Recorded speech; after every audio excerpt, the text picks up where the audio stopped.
Salut et bienvenue sur la chaîne New Tech Coding, j'espère que vous allez très bien. Dans ce cours complet de Python, si vous n'avez jamais programmé codé auparavant ou si vous voulez rafraîchir vos connaissances, vous êtes au bon endroit. Vous allez découvrir avec moi en quelques minutes les bases de Python. Bien sûr, pas seulement qu'il y ait des bases, on va aller en profondeur beaucoup plus, mais ce cours s'adresse beaucoup aux débutants et aux personnes curieuses et aux experts qui veulent vraiment voir quelque chose de nouveau encore d'autre. Et ce cours en particulier vous accompagnera pas à pas du niveau débutant jusqu'à un niveau avancé. Alors préparez-vous, plongeons ensemble dans ce monde du code. C'est parti. Pourquoi les choix de Python? Pourquoi Python? Pourquoi nous avons choisi Python et pas d'autres langages? Tout simplement parce qu'il est simple, puissant et utilisé partout. De l'intelligence artificielle au développement web, en passant par l'analyse des données. Avec Python, vous ouvrez la porte à un monde de possibilités. Donc sur cette chaîne, nous allons vous montrer comment commencer, comment démarrer simplement et efficacement. Alors avant de rentrer dans le vif du sujet, c'est-à-dire pour le cours de Python pour débutants, il faudrait comprendre d'abord c'est quoi Python. On a expliqué le pourquoi on a choisi le Python, le langage Python, pourquoi pas d'autres langages. Là maintenant, on doit expliquer pourquoi, qu'est-ce que Python en fait. Donc c'est quoi Python? Python en fait c'est un langage de programmation interprété, orienté objet, de haut niveau. Qu'est-ce qu'on entend par haut niveau en fait? Quand on dit un langage haut niveau, c'est-à-dire que c'est facile pour l'homme de lire, mais difficile pour la machine de comprendre. Maintenant, quand on dit là, un langage de bas niveau, c'est-à-dire que c'est facile à l'ordinateur de comprendre et difficile à l'homme de lire en fait. D'accord? Maintenant, on va aller encore. Python, il est conçu en fait pour être facile à lire et à écrire. Ça peut s'expliquer par quelques mots-clés. C'est quoi réellement Python? Il est simple et lisible. C'est-à-dire la syntaxe de Python est très claire et facile à comprendre. Et il est polyvalent, on a expliqué au départ. Polyvalent, qu'est-ce que je veux dire? Il est utilisé pour faire le développement web, de l'intelligence artificielle, de l'analyse des données, voilà, de l'automatisation, plein de choses. Aussi, il y a une communauté derrière, en fait, une très grande communauté qui offre des bibliothèques et un support. Donc, c'est ce qui fait que c'est intéressant. Voilà ce que c'est que Python. Donc, sans plus tarder, on va commencer à rentrer réellement dans le vif du sujet. Donc, pour cela, il y a des requirements, c'est-à-dire il y a des conditions en fait. C'est qu'il faut avoir par exemple un langage de programmation installé sur ta machine. C'est-à-dire que si tu utilises par exemple Windows, tu devrais installer Python sur Windows ou Linux, tu devrais installer Python sur Linux. Donc pour cela, moi j'ai un système Linux, donc du coup j'ai déjà installé, mais je vais vous montrer comment le faire. Pour ceux qui ont Windows, c'est facile. Il y a plein de vidéos qui parlent de cela. Voilà. Ok, avant de rentrer dans le vif du sujet, bon, je disais, il faudrait remplir quelques conditions d'abord, c'est de pouvoir installer votre éditeur ainsi que Python sur votre système. Voilà, donc vous venez juste sur la page de Python. Vous allez voir, pour ceux qui ont Windows, c'est très simple, facile. Vous venez sur Download, Windows. Windows, vous allez voir la version qui est stable, cette version-là, qui est 3.12.8, qui est stable. Donc, vous pouvez télécharger en fait cette version qui est là. Et puis, cette version, l'installe peut-être pour votre système est 64 bits, vous pouvez installer ou bien 32 bits. D'accord? Et c'est facile, une fois que tu as téléchargé, tu lances l'exé, tu suis juste les étapes à suivre seulement et le langage, le Python sera installé sur le système d'exploitation. Maintenant, pour ceux qui ont Linux, qui est différent, voilà, il faudrait, voilà, pour Linux, c'est un peu différent. Nous, on peut installer, par exemple, soit à travers comment on appelle, le terminal. On peut installer sur le système. Pour cela, on va y faire quelques tours. Donc, allons-y sur le terminal maintenant. Ok, on est sur le terminal. Donc, la première chose, c'est de mettre à jour les packages du système. Pour cela, je fais un sudo apt update et un apt upgrade. Voilà. Quand vous lancez ça, normalement, bon, vous pouvez me mettre le mot de passe pour l'utilisateur en question. Donc, ça va vous dire, ça va mettre à jour les packages du système. Une fois terminé, c'est simple, vous pouvez installer maintenant votre Python sur le système. Sudo apt Python. Bon, Python 3 par exemple de préférence, je préfère Python 3. Et vous allez installer aussi le pipe 3. Python 3-pipe. Voilà. Puis vous lancez, donc vous installez avec la commande là, Python pipe 3 install. Donc du coup, ça va vous permettre d'installer. Moi, je l'ai déjà. Pour ceux qui ont un système, un éditeur de code, par exemple VS Code. Moi, déjà VS Code, je démarre mon VS Code et puis voilà, je démarre mon VS Code. Voilà, ne regardez pas juste ce qui est là. Bon, voici ça. Donc, ici sur mon VS Code, je pense qu'il y a, vous pouvez venir dans les plugins ici des extensions. Il y a les extensions de Python que vous pouvez chercher. Voilà, Python. Vous pouvez cliquer ici. Moi, je l'ai déjà installé. Vous pouvez installer la version que vous voulez. Specific version. So, vous pouvez installer la version qui vous correspond, quoi. Voilà. Et à partir de là, vous pouvez commencer maintenant à développer. Ok, guys. Là, on est dans le vif du sujet. On a fini d'installer Python sur l'écran. On a testé. Donc ici, moi, j'ai déjà installé sur mon système, comme je vous ai déjà montré. Maintenant, je vais tester si réellement il est là. J'utilise l'éditeur VS Code. J'ai installé l'extension Python. Je crée juste un fichier. Par exemple, je crée juste un fichier là. Et puis, je peux créer un fichier file de Python. Ici, comme ça. Voilà. Et à partir de là, je peux faire ce que je veux, par exemple. Donc ici, si je suis dans le terminal, je peux juste faire des opérations pour voir si mon truc fonctionne très bien. Vous avez vu que ça fonctionne, je suis dans Python comme ça. Donc nous, on va afficher notre premier programme en Python. Pour un programme qu'on connaît, c'est le Hello World par exemple. On va afficher ça. Donc je fais un print, un Hello World. Un Hello World. Là, on vient de voir le print Hello World affiche le Hello World bien. Ça, c'est le premier programme qu'on a pu afficher en Python. Vous avez vu que c'est très simple. Pour afficher juste, il suffit juste de faire print. Les syntaxes de Python sont vraiment faciles et très simples. Vous avez vu que l'éditeur me propose dès que je commence à écrire des fonctions, parce que c'est l'extension de Python que j'ai installée. Nous, on va commencer déjà par expliquer les bases de Python. C'est quoi? On va commencer par variables. Donc, on va parler des variables et les types de données. En fait, une variable, ce n'est rien d'autre que, on va dire que c'est une mémoire temporaire pour stocker des informations. Voilà.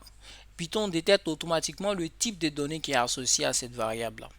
Donc, pour faire un exemple simple, je peux déclarer par exemple une variable. Je vais là, je vais dire peut-être variable. Ok, on est dans la section des variables. Je peux déclarer par exemple un type. Là, je vais appeler nom. Je peux assigner un nom par exemple là-dessus, Alice.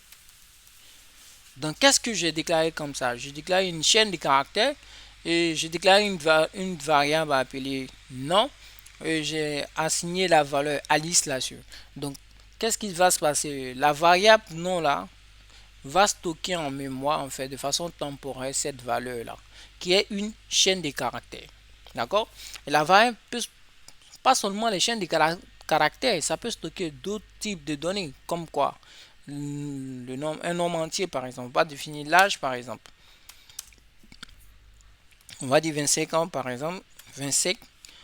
L'âge 25 ans, ça c'est un nombre entier. Ça peut aussi mettre des valeurs comme par exemple booléenne, par exemple. Donc est par exemple étudiant, est étudiant. Je déclare une variable est étudiant. D'accord? Est étudiant, je pense à prendre une valeur booléenne. Trop. On peut aussi prendre une valeur réelle qui s'agit le poids par exemple. Le poids. Je peux dire le poids c'est 68,5 par exemple. Donc, vous avez vu que la variable, une fois que vous avez déclaré le nom de la variable et que vous assignez la valeur, Python est capable de détecter automatiquement le type de données qui est associé. Il va dire que celui-ci c'est une chaîne de caractères, ça c'est un entier, ça c'est une valeur booléenne et ça c'est un float. D'accord, un nombre flottant, donc c'est comme un nombre réel. Ça c'est les variables et les types de données. On va afficher peut-être les informations même de l'étudiant, d'accord. Comme ça, vous allez voir un peu ce que ça donne en fait. Donc ici, pour cela, je fais peut-être en print. Voilà, je fais en print le nom de l'étudiant, l'âge et est étudiant. Donc si j'affiche par exemple, pour que cela puisse afficher, je vous ai bien dit que Python c'est un langage de programmation interprété. Donc du coup, il exécute ligne par ligne. Donc pour que ça puisse marcher, il faudrait que j'exécute ça. Ça. Je pourrais aussi prendre tout le bloc et puis exécuter. Si j'exécute ça, vous avez vu que Alice, l'âge de la nom de la liste, c'est Alice, l'âge de 25 et il est étudiant, qui est vrai. Donc du coup, ces informations là, on vient de l'afficher. Donc pourquoi je préfère cette option F qui permet de prendre des blocs de chaîne de caractères plutôt que ça. Voilà, parce qu'on peut insérer des variables à l'intérieur, ce qui est plutôt pas mal. Donc on peut insérer directement des variables directement dans une chaîne de caractères, quoi. C'est ce qui fait que c'est intéressant cette manière d'afficher. D'accord? Donc ici, c'était les variables et les types de données. D'accord? Donc on vient de voir les variables et les types de données. Après cela, qu'est-ce qu'on va voir après? Les opérateurs. Concernant les opérateurs, c'est simple. Les opérateurs arithmétiques que nous tous on connaît. Donc je vais mettre là une section là, opérateurs. On a les opérateurs arithmétiques, les plus, moins, division, modulo, reste de la division, et puis comment on appelle les multiplications, les soustractions. Voilà, je peux prendre un exemple simple. Par exemple, si je dis que x reçoit une valeur 10 et que j'ai y égale à 3 par exemple. D'accord? Je peux faire des soustractions, des additions là-dessus. Par exemple, si je vais faire une soustraction, je vais dire print par exemple, ça, x plus y. Donc si j'affiche tout le bloc, d'accord, je vais exécuter ça d'abord. Et j'exécute ça. Vous avez vu, c'est 13. Après, je peux encore afficher print. Je peux faire une soustraction x moins y. Voilà, ça fait 7. Je peux encore aller encore plus loin pour des opérateurs. Je peux faire des multiplications. Y, ça va me fichier 30. Je peux faire des divisions. X divisé par Y. Après, je peux faire le reste de la division modulo, non? Donc, je peux faire un print X modulo Y, ça doit faire 1 normalement. Ouais. Donc, du coup, vous avez vu que vraiment c'est très facile. C'est pas vraiment compliqué à comprendre. Donc, pour un cas pratique, on peut créer une petite calculatrice basique pour voir. Et on va dire exemple de cas pratique. On peut créer une calculatrice basique. Hein, donc, je peux créer une fonction def calculatrice.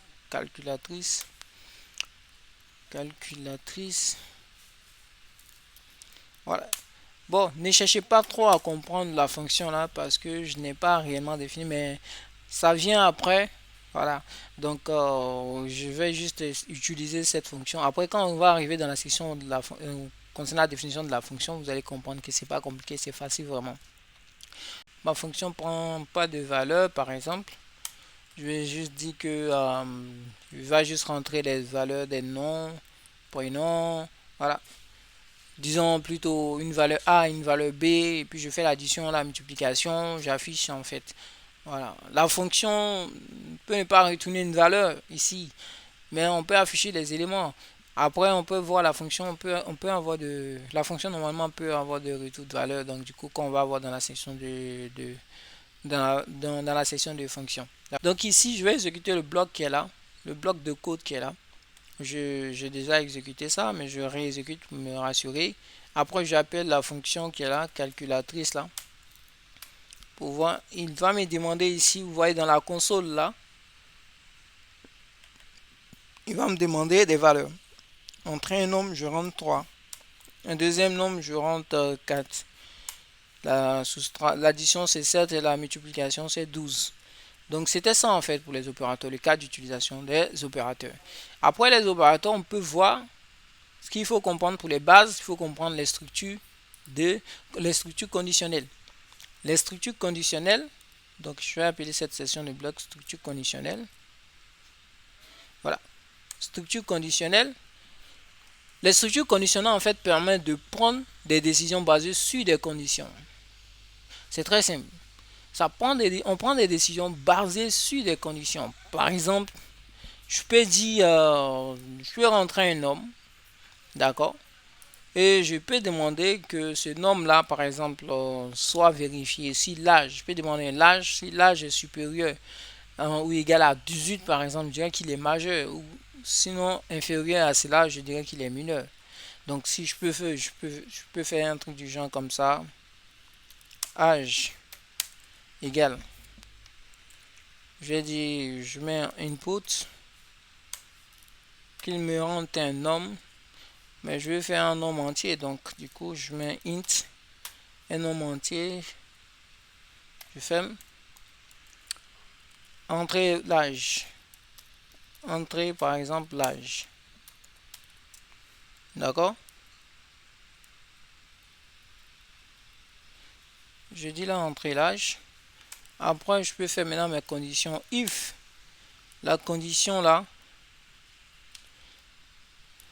ça dit que c'est majeur par exemple, vous êtes majeur, tu vois, vous avez vu, c'est simple.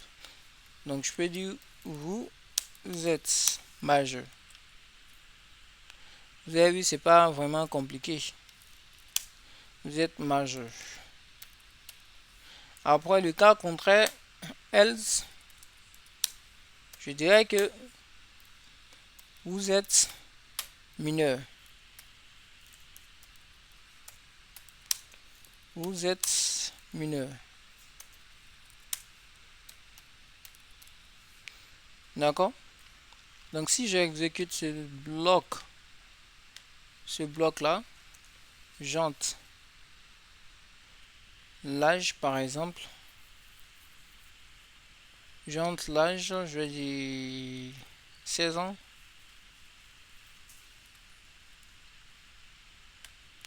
16 ans. Et je vais savoir si la personne est mineure. Donc vous avez vu, c'est vraiment pas compliqué. Donc c'est ça en fait les structures conditionnelles. Un cas pratique qu'on pourrait utiliser, c'est quoi? C'est la même chose, hein. C'est de voir si un adolescent par exemple, je peux juste demander l'âge par exemple ici. Je peux demander 19 ans par exemple. Ah ouais, désolé. Je dois mettre ça dans la fonction. 19 ans.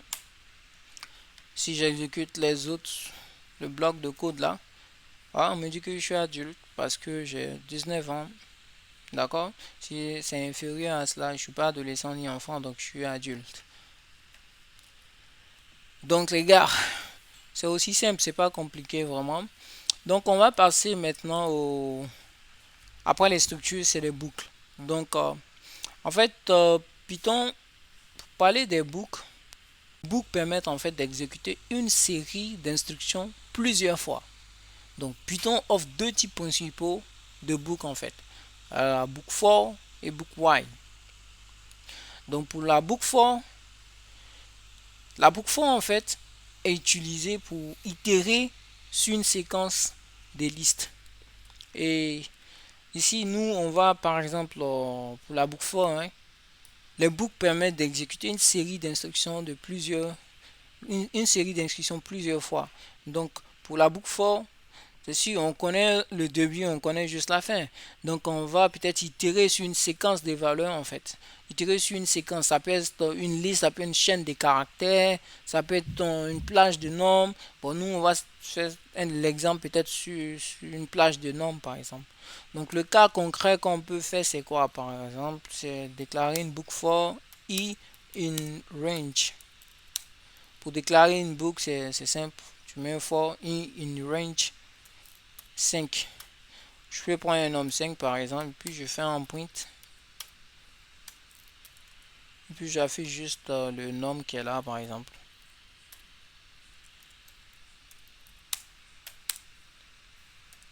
Je vais appeler ça i. Puis je vais juste exécuter ces deux blocs là. Vous avez vu, ça m'a affiché juste des informations, nombre 0 jusqu'à 4. Donc ça va aller jusqu'à de 0 jusqu'à 5. Donc ça fait n. On est parti de 0 à n-1. D'accord? Voilà, donc quand tu ne déclares pas le début, tu considères qu'il commence à 0. C'est comme ça que Python lui fonctionne. Donc pour un cas simple, peut-être on peut, voilà, on va dire comme ça pour les boucles. Maintenant pour la boucle while, c'est aussi simple, c'est pas très compliqué. Pour la boucle while, c'est pas vraiment compliqué aussi. Donc l'instruction en fait, la boucle continue tant qu'une condition est vraie en fait. Donc tant que la condition est vraie, ça continue juste seulement. Donc pour cela par exemple, je crée juste un compteur égal à 0. While computer, pardon, un compteur est inférieur à 5. C'est-à-dire tant que le compteur est inférieur à 5, ça va juste exécuter. Si je prends là, ça s'exécute seulement. Vous voyez que non, j'ai exécuté jusqu'à 4 parce que quand on arrive à 4 ici qui affiche, le compteur passe à 5. Donc 5, il dit que 5 est inférieur à 5 qui est impossible. Donc du coup, il sort. Je vais prendre par exemple un nombre. On va voir ce que ça va donner ça. Est-ce que normalement, vous allez voir que ça va donner une boucle infinie. C'est normal. Voilà. Pourquoi? Parce que cette valeur-là, elle sera toujours vérifiée. Il n'y aura jamais d'arrêt en fait. Voilà pourquoi on est passé déjà à plus de combien? Plus de 129 milliquettes. Donc vous voyez, c'est toujours vérifié. Donc tant que la condition est vérifiée, ça va s'exécuter. Qui n'est pas, voilà, donc du coup qu'il faut bien regarder cette condition avant de rentrer dans une boucle infinie. Il ne sait pas où se trouve l'erreur. D'accord? Donc un cas simple qu'on pourrait peut-être utiliser sur ça, ça serait par exemple le jeu de devinettes qu'on pourra développer par exemple là-dessus. Donc pour un cas pratique,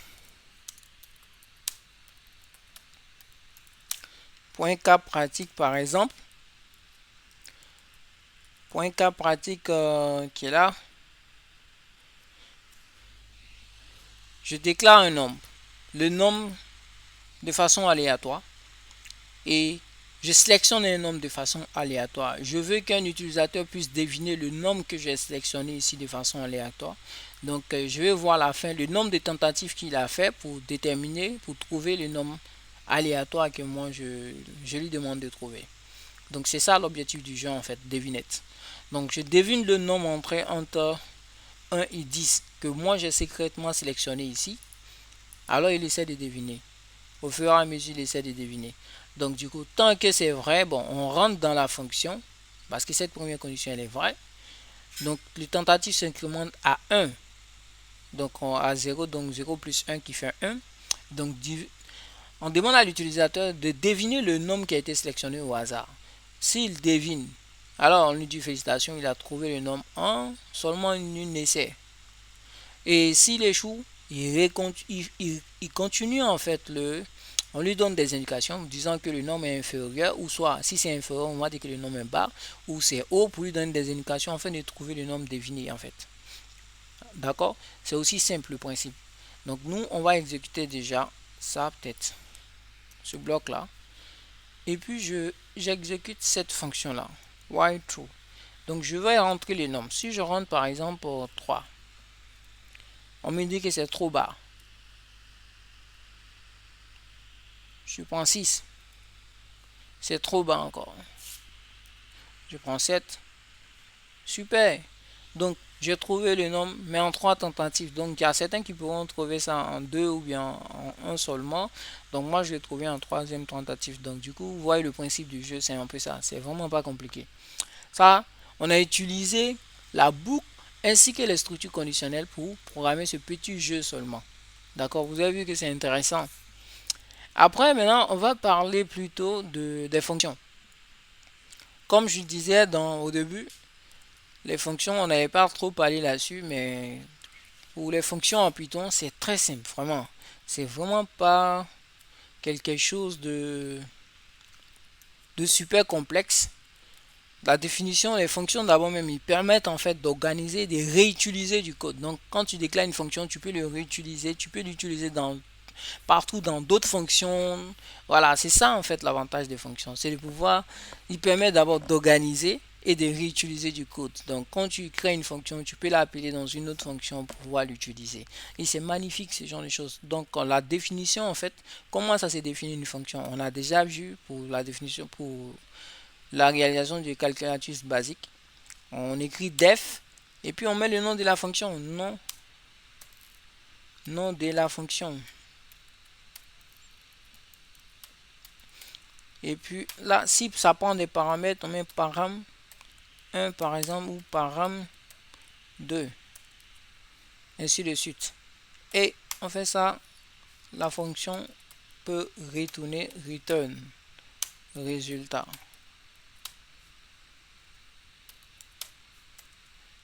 Vous avez vu, c'est tout. Et c'est ce qu'il faut faire pour déclarer une fonction. Et c'est vraiment pas compliqué, c'est très simple. Donc on peut prendre un cas pratique de l'IMC qu'on va calculer. Voilà. Un cas pratique avec l'IMC. Cas pratique avec l'IMC.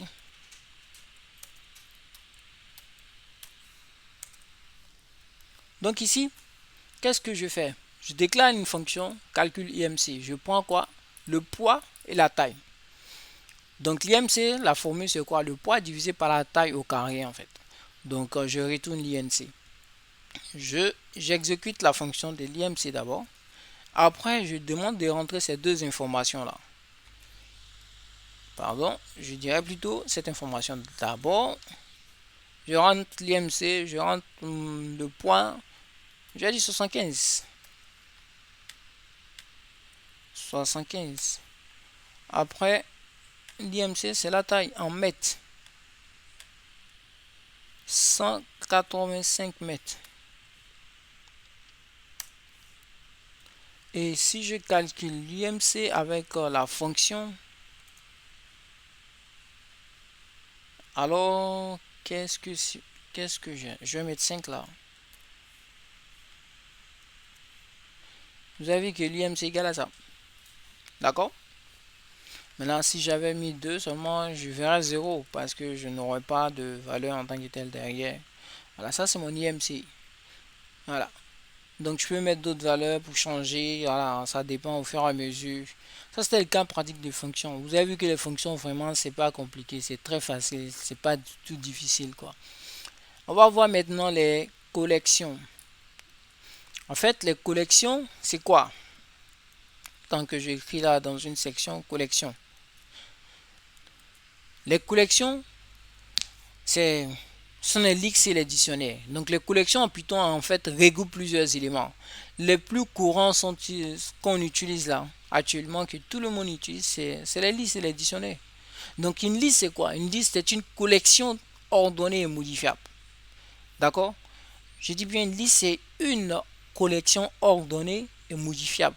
C'est-à-dire que je peux déclarer par exemple un exemple fruit qui prend une liste d'éléments, on va dire la pomme, banane, cerise par exemple. D'accord? Ça, c'est ma liste. Et je peux modifier. Comme la définition le dit, hein, une liste est une collection de données modifiables. Donc je peux par exemple faire un for sur ça, for free une fruit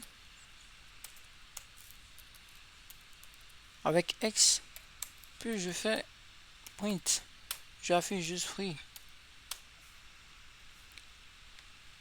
Je vais voir ça, juste ce que ça va donner. Vous allez voir en console, ça a donné tous les 3 éléments de la liste. Vous voyez que c'est vraiment très simple. Et on peut faire juste un petit cas pratique si on le veut pour afficher, pour ajouter des éléments dans une liste de tâches par exemple. On peut faire ça, d'accord? Une liste de tâches, gestion des tâches par exemple. On peut déclarer une tâche par exemple, une tâche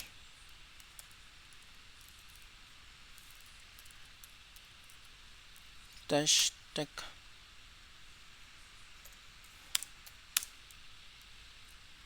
Qu'est-ce que je fais? Je déclare, tant que c'est vrai, je dis quoi? Ajoute une tâche ou écrit stop pour terminer. Si la tâche égale à stop, je sors du programme. Mais si la tâche n'est pas égale à ça, qu'est-ce que je fais? J'ajoute la tâche en question dans la liste en fait que j'ai déclarée juste ici. Donc, on va dire ça. Je vais exécuter tout le programme qui est là. Tous les programmes. J'ajoute une tâche front dev ms project qui là. Et si je mets stop là, le programme sort. Et quand je vais exécuter cette commande là, ça me met, voici la liste des tâches qui est là, que j'ai ajouté juste dans le truc là. Vous avez vu, c'est vraiment très facile en fait. C'est pas vraiment compliqué du tout. Donc du coup, j'ai la liste des tâches, je finis la liste des tâches. C'était le cas pratique pour la liste. Pour les dictionnaires, c'est pareil. Sauf que les dictionnaires, là, on va juste créer quelque chose, contact. Pour les dictionnaires, là, dictionnaire.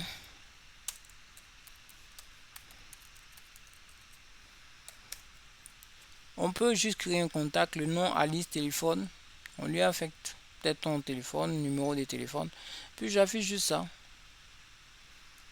Vous allez voir que j'aurai le nom ici. Je peux changer et mettre le téléphone. J'aurai encore celui-là, par exemple, qui sera le téléphone. Téléphone, par exemple. Voici le téléphone. Et on peut faire la même chose, le cas pratique qu'on a fait dans le cas de la liste. On peut faire un cas pratique pour les dictionnaires. Donc c'est quoi le cas pratique? C'est la même chose comme on a fait pour la liste. Donc on rentre, on définit une. On va ajouter ça dans le dictionnaire. Par exemple, on demande à l'utilisateur d'entrer, voilà, le nom, le prénom, le nom et comment on appelle le numéro. Une fois qu'il a rentré le nom, si c'est pas égal à stop, toujours, on rentre le nom, input, on rentre le numéro. Après, on l'a juste dans l'annuel. L'annuel, c'est le dictionnaire qu'on a défini là au départ. Donc, si j'exécute par exemple ça, vous allez voir, il me demande d'entrer le nom. Je rentre le nom ms, hop, ms style. Le numéro, je rentre le numéro, le nom, je mets KGB, je rentre un numéro encore, puis je mets stop. Et quand j'exécute la fonction, juste cette fonction là, vous allez voir que dans le dictionnaire, j'ai ces deux noms là avec le numéro. C'est pas fantastique ça, guys.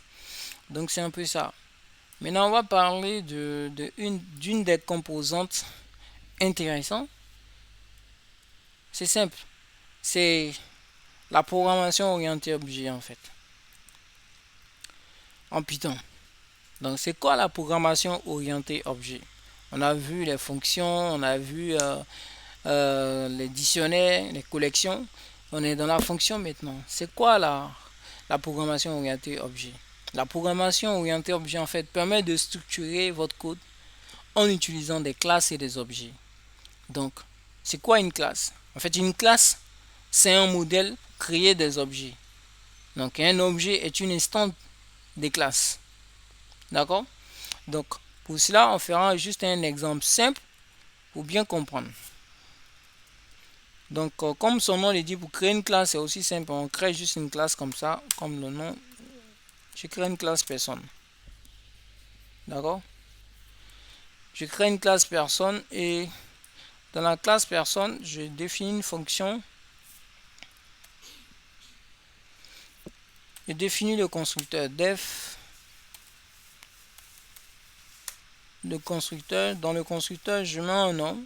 Le nom, c'est quoi? Les variables, nom et puis âge. Et ici, je vais mettre un self. Non. Voilà, bon, on va pas approfondir en réalité la programmation orientée objet parce que je ferai un cours un peu plus court. Voilà, en quelques minutes, je vais détailler en profondeur c'est quoi la programmation orientée objet sur ça. En tout cas, vous aurez beaucoup d'informations sur ça, que la vidéo sera en cours dans pas longtemps. Donc ici, je déclare le nom et puis je l'affecte, le nom de la variable. Self.age. Et après, je peux déclarer une fonction qui permet de se présenter. Et puis, je crée des instances maintenant.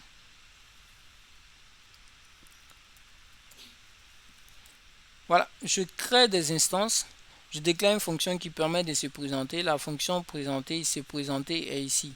Donc, je déclarerai ma classe personne. Je vais instancier cette personne-là. L'instance personne 1 qui prend Alice 30. Si j'exécute tous ces codes-là jusqu'ici, vous allez voir que ça marche bien. Donc, je peux ici, en fait, voir qui se présente. Je m'appelle Alice et j'ai 30 ans. Vous avez vu que c'est super intéressant. Donc, c'est ça, en fait, une classe. Et on peut voir un cas pratique, gestion des étudiants, par exemple. On peut voir un cas pratique, gestion des étudiants, par exemple, qui est... Voilà. Pour la gestion des étudiants, c'est aussi simple. C'est pas compliqué aussi. Donc, je peux déclarer une classe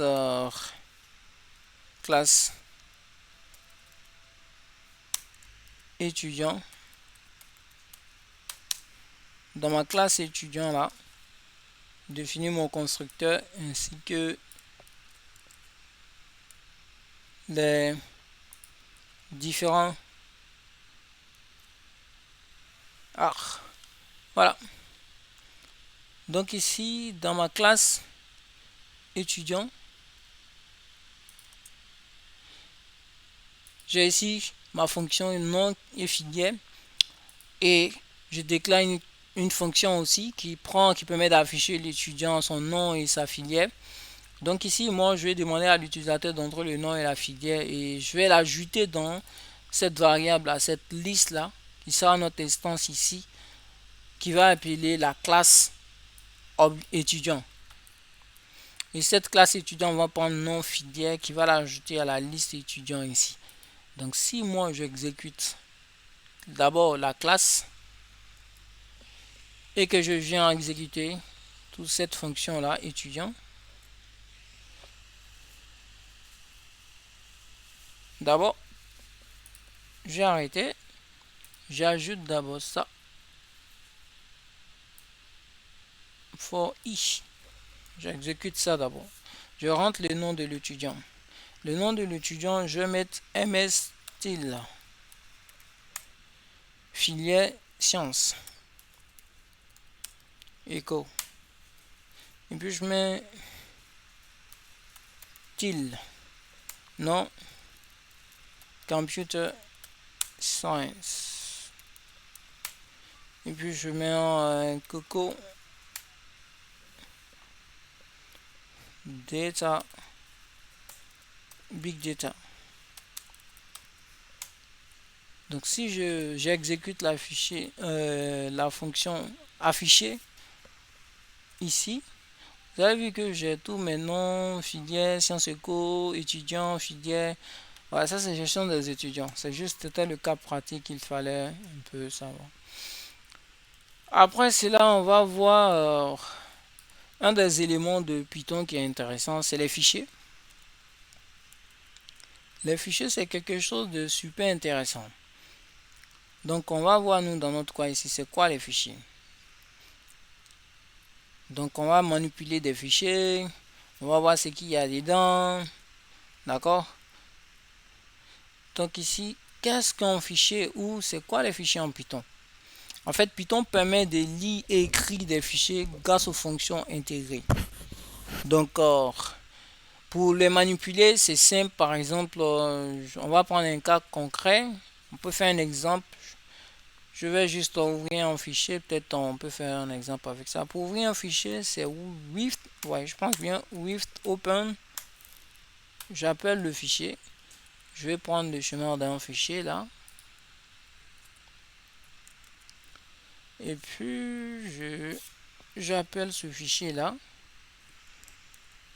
Contact. Contact.txt. Ce fichier, je vais mettre la méthode reads.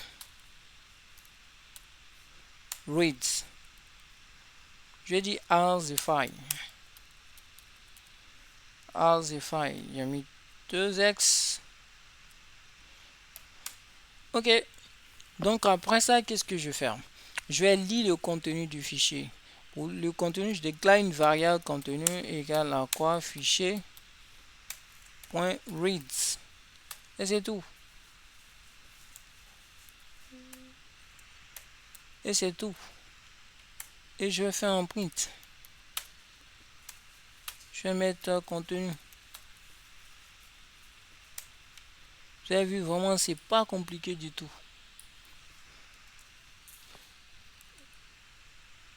C'est vraiment pas compliqué du tout. Ok, il dit quoi? Est-ce que mon fichier là a un truc? Allons-y. D'accord, est-ce que j'arrive maintenant à exécuter contenu ms contact file not found? Ok, bon, il trouve pas ce fichier. Est-ce qu'il existe ce fichier? Je vais voir s'il existe. Ok, on va exécuter. Voilà le contact. On a Coco, on a Q, on a Gao avec le numéro. Donc on a lu le fichier. On peut aussi écrire dans le fichier. D'accord? Donc on peut écrire dans le fichier. Pour écrire dans le fichier, c'est simple. Hein. Donc c'est la même chose, même procédure. Sauf que cette fois-ci, on va juste mettre le symbole W pour le write. Et on met nous notre chemin du fichier ici qui est le chemin du fichier. Je vais copier le chemin du fichier. Le chemin du fichier. Ok, je copie le chemin du fichier ici. Je mets ici contact avec s.txt. Et quand j'exécute ça, voilà, vous avez vu, il a mis 29. Ceci est une nouvelle ligne. Maintenant, on va voir. Nous, on a exécuté le fichier. On va voir réellement est-ce que ça a pris. On a écrit dans le fichier. On a vu maintenant que c'est une nouvelle ligne qui est à l'intérieur du fichier. Contact, il a balayé tout ce qui était là. Il a remplacé par contact, par cette. Ceci est une nouvelle ligne. Maintenant, une fois qu'on a fait ça, on peut faire un cas pratique, par exemple, pour le cas de gestion de carnet d'adresse. On peut utiliser ces cas pour bien comprendre les fichiers. Donc, pour cela, c'est simple. Ce qu'on va faire, on va, dans un premier temps, pour gestion de carnet d'adresse, on va créer un fichier. Le fichier, on va mettre des éléments à l'intérieur de ce fichier. Après cela, et on va afficher les éléments de ce fichier là. D'accord? Donc on va peut-être voir pour cela. On crée une fonction ajouter et puis on va créer une fonction afficher. D'accord? Et voilà. Donc ici, qu'est-ce que je fais? Ma première fonction, elle permet de faire quoi? Ma première fonction, elle permet d'ajouter un élément dans le fichier que nous, on va créer. Donc nous, on va créer le fichier qui est ici. Je vais copier le chemin du fichier et puis je vais changer le fichier. Donc on va changer le fichier ici. On va mettre... on va enlever X. Voilà. Et puis on va enlever S ici juste. Comme ça, c'est beaucoup plus clair. Voilà. Et ici, on rentre des informations dans le fichier write. On rentre des informations. Après, quand on a rentré les informations, si l'ajout a été un succès, on peut afficher ces informations-là. D'accord? On a déjà vu comment afficher, comment renseigner aussi. Comment lire, comment écrire aussi dans un fichier. Si le fichier n'est pas trouvable, ce message va s'afficher que le fichier n'est pas trouvable. Maintenant, je fais une condition while. En fait, tant que c'est vrai, bon, on rentre dans la condition. Je vais demander à l'utilisateur de faire un choix. S'il fait un choix, j'appelle, comme j'ai dit, les fonctions nous permettent d'organiser nos codes et de les réutiliser. J'ai déclaré ma fonction, je l'ai écrit, je l'appelle ici, si mon choix est 1, sinon si mon choix est 2, j'appelle l'autre deuxième fonction, sinon je dis au revoir. Et je fais un break si c'est le choix 3 ou bien le choix est introuvable. D'accord? Donc ici, je vais déjà exécuter tout ce bloc de code là. J'exécute ça. Donc on me demande de faire un choix. Je fais un choix. Vous avez remarqué, vous allez voir, ok, allons, bon, on va tester pour voir. Je vais ajouter un élément. Illico, le nom, et puis le numéro, je prends un certain numéro comme ça. Je prends un encore, je vais ajouter Theta. Et puis je vais ajouter encore un dernier, Beta. Voilà, et puis je quitte maintenant le programme. Bon, je vais afficher d'abord. Vous avez vu que non, j'ai affiché les éléments. Carnet d'adresse, on a ICO, Theta, Beta avec le numéro. Maintenant, je peux quitter la fonction. Super, au revoir. Vous avez vu que c'est vraiment pas compliqué, c'est simple. Premièrement, on a ajouté un contact des informations dans le fichier qu'on a créé. On fait un with open. J'ajoute A, c'est ajouté avec le symbole A, ajout. Et souvent c'est append, donc ajout, c'est on va ajouter ça dans le fichier qu'on a déclaré là, avec ce schéma là. Après, on déclare quoi d'autre? As a file. Donc, comme un fichier, je prends le nom de la première variable, du deuxième variable. Je demande à l'utilisateur de rentrer ces deux informations. Après, je fais quoi? Afficher le fichier qui est là, que j'ai créé là. Je fais un write du nom et du numéro dans ce fichier. Et puis le contact est ajouté. Après, pour l'affichage, c'est simple, on l'a déjà fait au départ. Quand tu appelles le fichier, tu fais un read sur ce fichier que tu as appelé et ça, du coup, tu l'as affiché déjà. Voilà, ça, c'est les options de choix. Tant que ces choix sont respectés, on continue toujours d'exécuter. Tant que c'est respecté, on continue d'exécuter. C'est comme ça. Donc, tant que tu es dans le choix 1, tu seras toujours dans la fonction ajouter contact, ajouter contact. Sinon, afficher contact ou bien au revoir et sortir ou bien l'option introuvable. Après ce cas pratique, maintenant on peut voir, on va dire qu'on a à peu près parcouru un peu l'ensemble des fonctions basiques, pour ne pas dire les bases de Python en fait. Et vous êtes capable actuellement de programmer parce que ce qu'on a fait réellement couvre l'ensemble de tout ce qu'on veut quoi. Non, ce que vous allez peut-être faire, c'est de pouvoir réaliser des projets, de pouvoir les faire tout le temps, de vous exercer. Comme ça, vous serez en mesure de programmer, de devenir performant efficacement dans votre évolution en fait. Donc, pour cela, il y a trois petits projets que je vais vous demander peut-être de faire. C'est ces trois projets-là. Voilà, le mini-projet, et puis bon, l'analyse des tests, et puis le convertisseur de devises. C'est juste un petit projet, hein, c'est pas compliqué en Python. Donc, vous pouvez le faire. Donc vous avez quelques minutes après. Bon, moi j'ai déjà réalisé ces petits projets et je voulais juste en réfléchir là-dessus. Mais c'est simple, c'est vraiment pas compliqué du tout.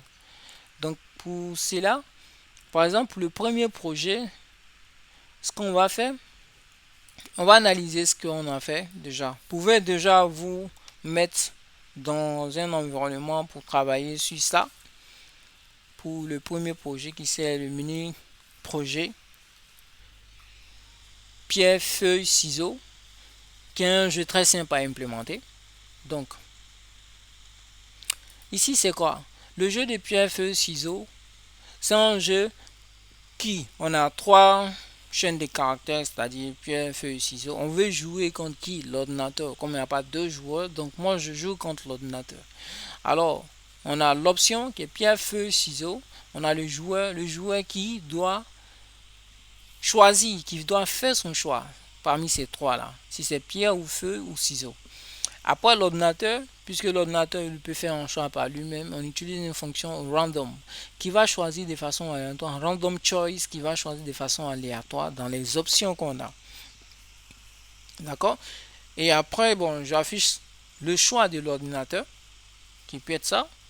Et si le choix du joueur est égal au choix de l'ordinateur, là, ça veut dire qu'on a égalité.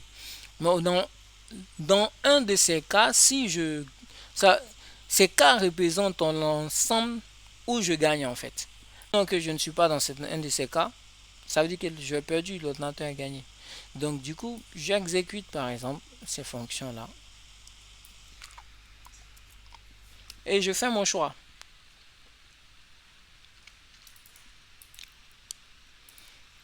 Je dis à l'ordinateur que j'ai choisi Pierre. On a égalité puisque lui, il a choisi Pierre. C'est un peu ça le principe de jeu. C'est facile à coder comme vous avez vu. Après, il y a l'analyse des tests voilà, de jeu qui est très facile aussi, qui n'est vraiment pas compliqué. Pour l'analyse des tests, là, vraiment, c'est un jeu qui est très simple. Donc, on va compter le nombre de caractères, le nombre de mots, en fait, dans un texte. Voilà. Et pour cela, je peux définir une fonction. Vous pouvez déjà faire, moi, je vais définir une fonction, je vais appeler ça analyse test, par exemple. Ouais. Analyse texte.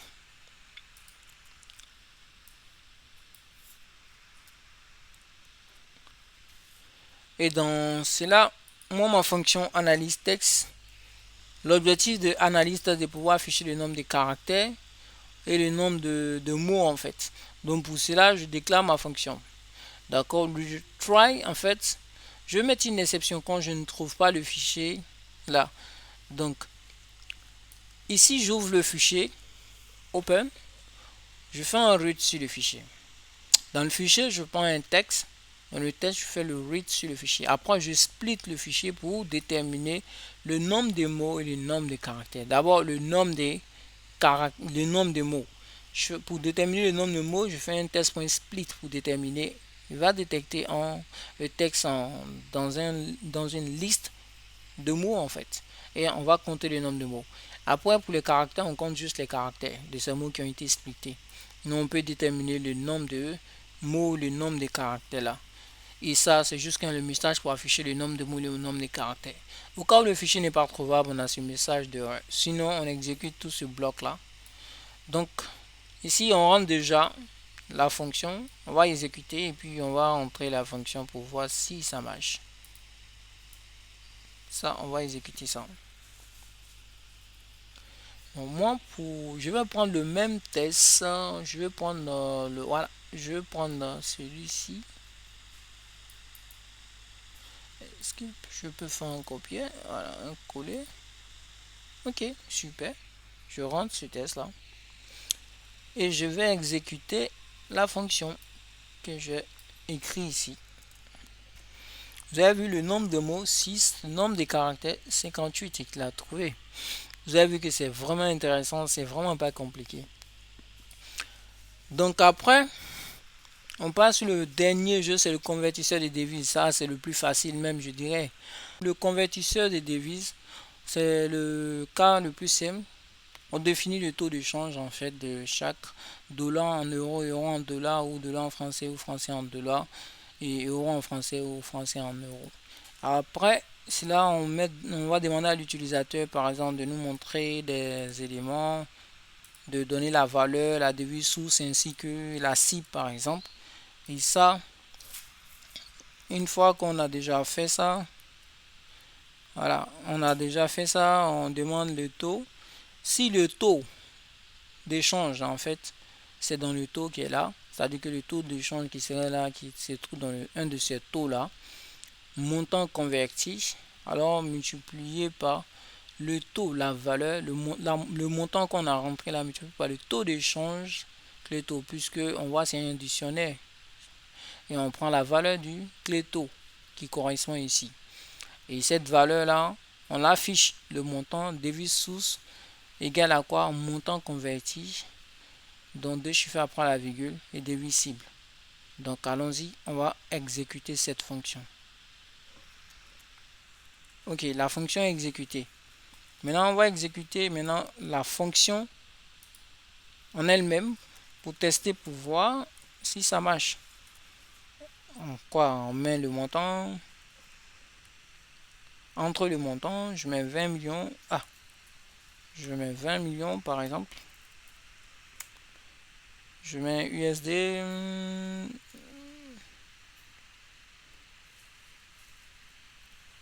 USD.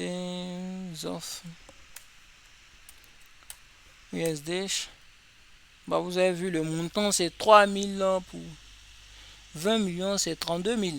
Donc, pour 20 millions, c'est 32 000. Donc, ainsi, en fait, on achève le cours de Python concernant les bases de Python. Vous avez vu que non, c'est pas vraiment du tout compliqué. On est parti du plus simple, depuis la définition des variables jusqu'aux fonctions. Vraiment, on a mis quand même quelques concepts avancés. Comme je disais, je vais produire certaines vidéos concernant la programmation orientée objet ou les algorithmes qui vont vous aider beaucoup plus à comprendre ce que j'ai fait dans ce cours, qui n'est pas mal déjà. Donc, c'est un peu ça. Merci beaucoup. On va continuer.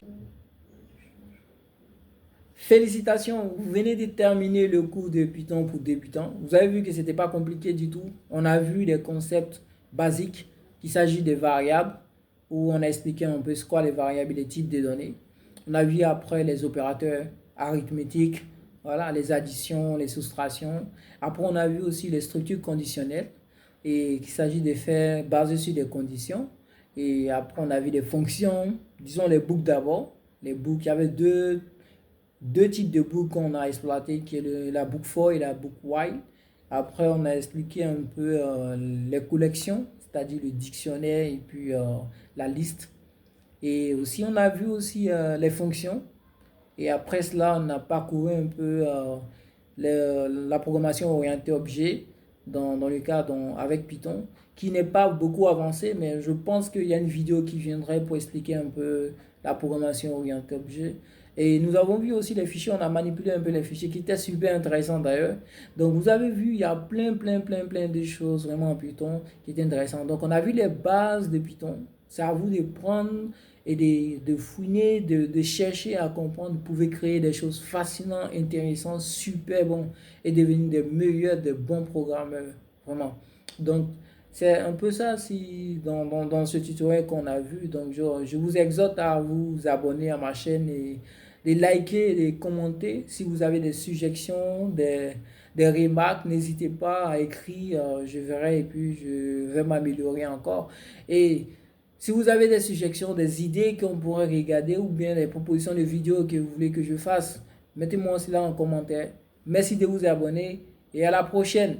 Au revoir. Bye bye.